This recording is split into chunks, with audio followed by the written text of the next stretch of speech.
Action. Good evening. Thank you guys for joining me. Tonight I want to discuss maternal mortality with you guys. Thank you. So I want you guys to do something for me. Close your eyes and imagine that you're a 16-year-old girl.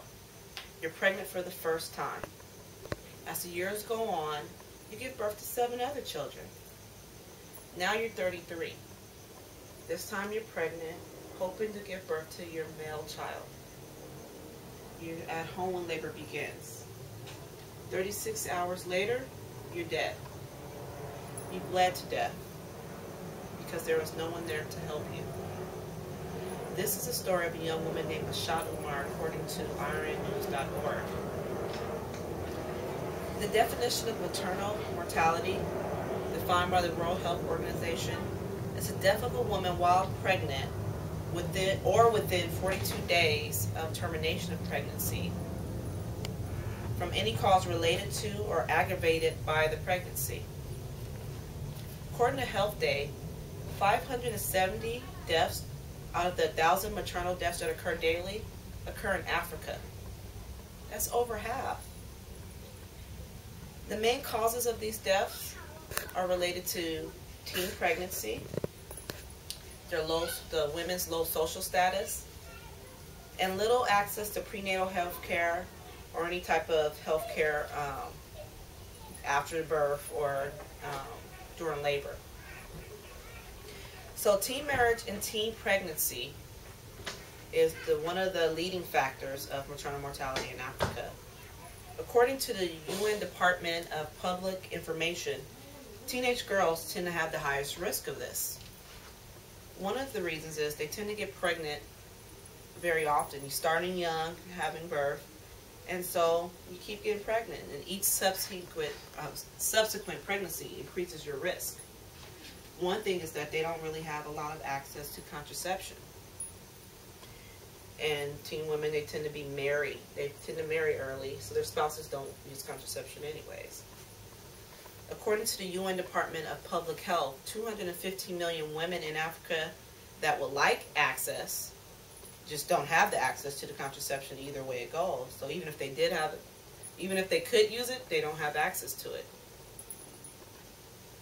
But if they did have access to the contraception, these deaths could be cut by a third. That's a big difference. Sorry, guys. Rogo Alchumawali, the authors of Disease and Mortality in Sub-Saharan Africa, also lists unsafe abortions as another leading factor to teenage pregnancies that cause maternal death. One cause is because they'll go to a legal abortionist to get rid of the child. A lot of times they don't get any care after the abortion. They don't get any health care, or the person that is doing the work has little skills. They don't know what they're doing, or they delay medical attention because either out of fear or just not knowing that they're in trouble. Because a lot of these abortions, again, are done illegally. And being that they're done illegally, it leads to injuries and life-threatening complications, which increases maternal mortality.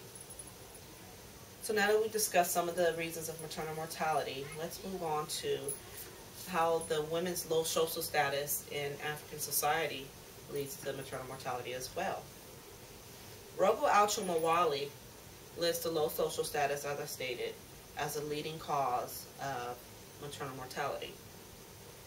In Story Africa, Maternal Mortality, a Human Rights Catastrophe, which was done by O'Kellen Goose Analysis, there's a reporter that spoke to the UN Human Rights Council. Her name is Soyana Maagi. She states that in Africa, 250,000 women die yearly out of 500,000 women that die annually. So half of the deaths that occur in this world just occur in Africa by itself. One of those causes are that women are not allowed to make the decisions. Most men make the decisions for them. And that's leading to whether or not they can plan their pregnancies, whether they can decide if they want health care or not. They're not allowed to do birth control. The men tend to have most of the control. And these women also tend to be prone to violence, meaning that men tend to violate them. And then if they get pregnant, they have to deal with it. Or if they're hit upon or they're beat, that can also lead to complications with the birth and lead to complications in their pregnancy. Women tend to not have a lot of power, which leads to them not being able to make the decision whether or not they can have these children, and it leads to their deaths. Another reason is health care. They don't have any decision, as I stated, in using health care. Rogo Alcho-Mawali lists 3 different causes. And as I can show you here, I have some causes of maternal death. The number 1 factor tends to be hemorrhage. That's 34%. That's one of their causes. Besides hemorrhage, there's sepsis and eclampsia. Here in Africa, we have hemorrhage, complications of abortion, 4%, obstructed labor, 4%, anemia, 4%, HIV and AIDS, 6%, hypertension disorders, 9%, and once again, sepsis and infection, 10%. And then we have other causes, 30%, which would include things, a range of complications, but a lot of things could include the illegal abortion, things that happen occurring with that.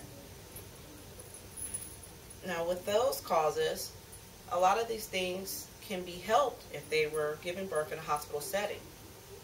Most of the people are giving birth at home.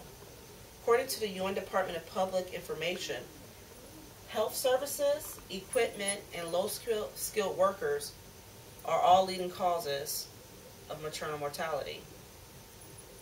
Also, these women tend to be poor in sub-Saharan Africa.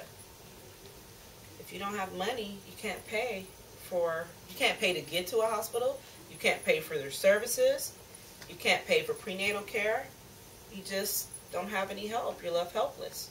So a lot of times you don't have a choice but to be at home to give birth, which increases your risk. Also in Africa, the ratio of healthcare workers to women is 1 in 23,540. So there's one healthcare worker. How are they going to help all 23,000 of these women?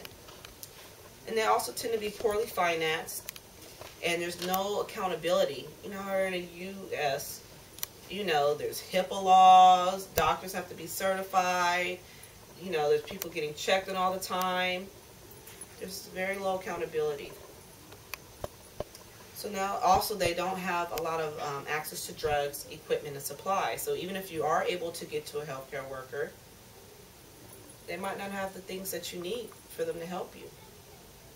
And a lot of these women, you need to take note, we're thinking of a big city, they're living in outside villages that can be hundreds of miles away from the nearest healthcare worker. By the time they get there, they die along the way. It's pretty sad. Now that we've discussed some of the main causes, let's do a recap.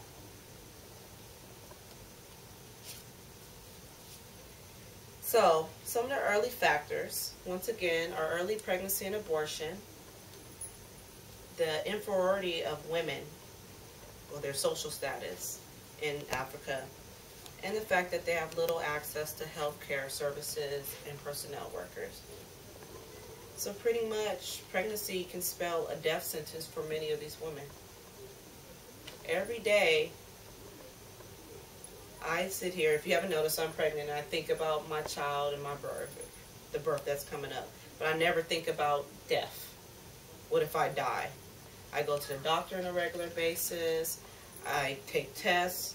I get all the health care I need. Even if I didn't have insurance, pregnant women, I can go get Medicaid. I can get a free service to help me at least during my pregnancy. These are things that in America and also in different places across the world, we take advantage of. I don't even think about what's going on in Africa. Well, now I do. You know, in Africa, there's no one around to help them. The ones that do have access, you have to have the money. According to Health Day, there's 36-time increased rate of maternal death in undeveloped countries compared to the U.S. They're 36 more times likely to die. So I want everybody to remember a shot.